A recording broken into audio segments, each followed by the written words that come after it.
అలసిన వానికి ఊరడించు మాటలు. సహోదరుడు భక్త సింగ్ గారి పరిచర్య నుండి సేకరించిన అనుదిన ధ్యానములు. జూలై 10. నా ఆశ్రయము దేవుని యందే ఉన్నది. 62వ కీర్తన 7వ వచనము. దేవుని వాక్యమునందలి ఆయా కాలములలో ఇవ్వబడిన సూచనలను బట్టి, పలకబడిన ప్రవచనములను బట్టి దేవుని ప్రజలు రాబోవు పరిస్థితులకు సిద్ధపడి ఉండవలెను. ఎందువలననగా మరి ఎక్కువ శోధనలు, శ్రమలు ఎదుర్కొనవలసి వచ్చును. దేవునికి వందనములు. ప్రభువునందు మనకు బలమైన ఆశ్రయము కలదు. భద్రత కొరకు, రక్షణ కొరకు మనం అచ్చటికి పరిగెత్తవచ్చును. దేవుని వాక్యమునందు ప్రభువైన యేసుక్రీస్తుకు ఇవ్వబడిన అనేక నామములతో ఆశ్రయము ఒకటి. యెహోవా నా శైలము, నా కోట, నన్ను రక్షించువాడు, నా కేడెము, నా రక్షణ శృంగము, నా ఉన్నత దుర్గము, నా దేవుడు, నేను ఆశ్రయించి ఉన్న నా దుర్గము. కీర్తన 18:2. ఇంకను సైన్యములకు అధిపతియగు యెహోవా మనకు తోడై ఉన్నాడు. యాకోబు యొక్క దేవుడు మనకు ఆశ్రయమై ఉన్నాడు. 46వ కీర్తన 7-11 వచనములు. ఎవరైతే తమ స్వంత రక్షకునిగా అంగీకరించిరో వారు నిత్యమైన ఆశ్రయము కొరకు ఆయన యొద్దకు పరిగెత్తవచ్చును.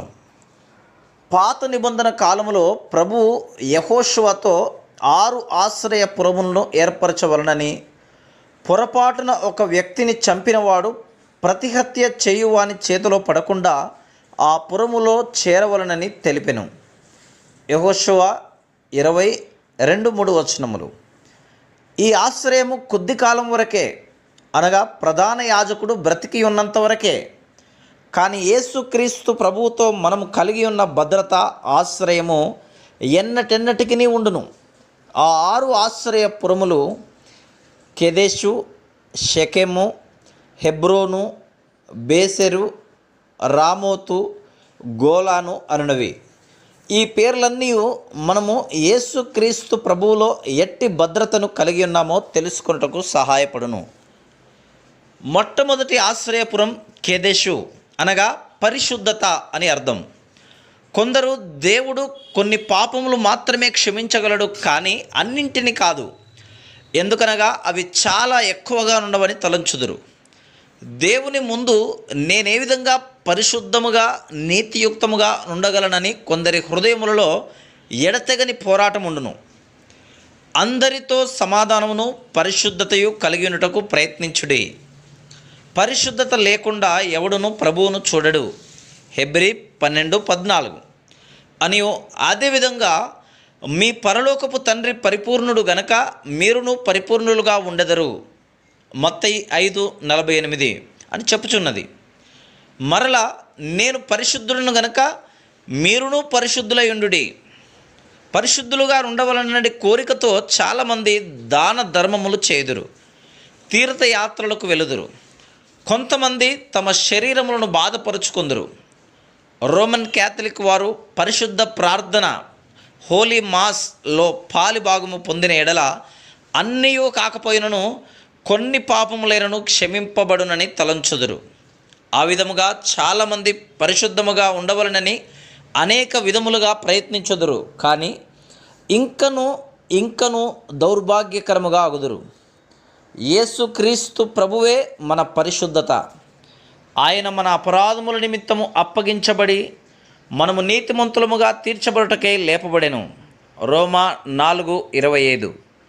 ఆయన వర్తమాన, భూత, భవిష్యత్ కాలపు పాపములన్నీ కప్పివేయును. అది సంపూర్ణమైన రక్షణ.